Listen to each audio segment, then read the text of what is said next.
Unboxing muna tayo. Binili ko to sa Temu, pero meron din ito sa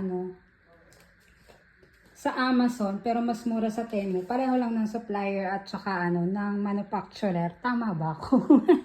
So, i-unbox natin to. Ayan, buksan natin. Siyempre, ako din ang may hawak ng camera. Tapos ako din ang nag-aano. So, ayan. Ayan, hinihila na niya. Nahila na. Nilalabas na ng box.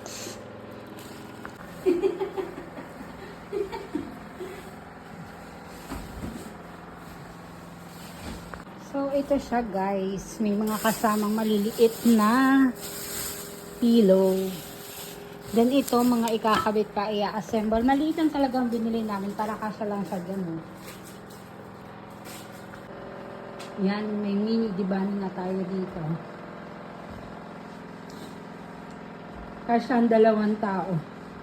Pagpayat. Pag mahihiga dito. Pero pagka yung uupo lang, kasya naman kaming 2 ni Juris na mataba.